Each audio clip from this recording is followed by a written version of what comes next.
Nick Cannon. So he made some anti-Semitic comments and people were in absolute uproar about it. And these were very anti-Semitic comments, okay? Like egregious, just stupid on the highest of levels. So here's some of the quotes that I pulled out. I find myself wanting to debate this idea, and it gets real wishy-washy and unclear for me when we give so much power to the theys, and the theys turn into the Illuminatis, the Zionists, the Rothschilds. He also said that black people are the true Hebrews, not the Jews. Black people are the true children of Israel. Deshaun Jackson of the Philadelphia Eagles, he made similar comments, also indirectly quoting Hitler in making those comments. Anti-Semitic to say the least. Then we also, because this is the thing, they're floating conspiracy theories surrounding Jewish power structures and how they run the world. This has been a thing for decades, arguably centuries. This theory that Jews run the world, this theory that there's like this conspiracy, Illuminati, Zionist power structure, and they're dangling like puppet masters all the structures of power. It's absurd. He continues on here. The Rothschilds, centralized bank, and the 13 families, the bloodlines that control everything, even outside of America. Alrighty. So I hate stories like this because it's just idiotic. Him and the kind of fringe black power movement that is resurfacing in the wake of all the racial unrest, Minister Farrakhan and all the celebrities who are supporting him. I see P. Diddy on Instagram. You listen to this. This is the truth. No, it's not. Because they are repeatedly making anti-Semitic comments talking about how we are the true children of Israel. Black people are the true children of Israel. The Jews control the world. The Jews basically control everything in the world. That's essentially what Professor Griff said. Nick Cannon was just going right along with it. That's anti-Semitic. You sound stupid. Jews control the world. It's because they're mad that we're the true children of Israel. Those are the types of comments that they're making. All right. And I don't want to get too into it because we know that's anti-Semitic. We know that's ridiculous. But this is what gets on my nerves, okay? We can call out anti-Semitism for exactly what it is. That is anti-Semitic. He got canceled, and I have no problem with him getting canceled because of that. He lost his deal with Viacom CBS. Dude just got fired literally last night. Cool, you had that coming, dude. You can't make comments like this. You sound idiotic. You're trying to support black liberation, even though we should be fighting for collective liberation because that's what means black liberation. That's the only way we truly achieve it, at least here in America. But you're fighting for black liberation. You're fighting for black power, black love, black everything. You know what I'm saying? Trying to uplift our community. I'm with you on most of that. Really am. But you are disparaging other communities and floating anti-Semitic conspiracy theories that have been around for decades and centuries and arguably led to the Holocaust with these ridiculous conspiracy theories like that. Oh, they control the media. Oh, they control the economy. Oh, they control everything. Those are they control the banks. That's exactly what led to the oppression that ultimately ended up slaughtering 6 million Jews. Those are the conspiracy theories. How the Jews control the power structure. We must get rid of the Jews.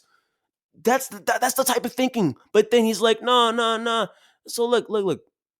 That's anti-Semitic. And I completely stand with you on that. But the problem for me comes in when I am trying to criticize the Israeli government, not the Israeli people, not Jewish people, the Israeli government.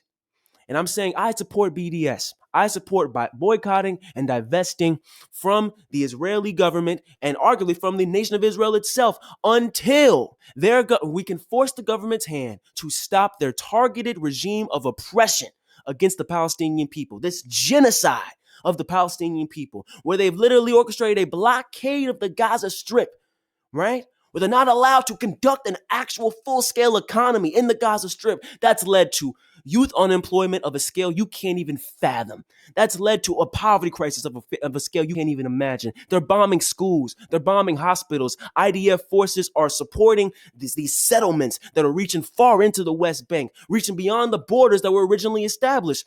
That's oppression. That is a genocide because thousands of people in this bloody war, and as they routinely go into the Gaza Strip and into the West Bank, slaughtering innocent people and children, that is genocide. Where they're not granted full rights, full territory status, can't conduct an economy. That's a genocide.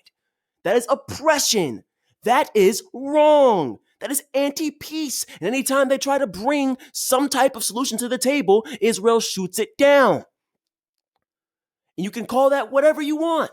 You can call that whatever you want. You can say, oh, that's Zionism. It's a problem. Shut up. I support a two-state solution. There should be a Jewish state. Because of comments like this, there needs to be a Jewish state. There needs to be a Jewish homeland. There needs to be a safe haven for their community. I understand all of that.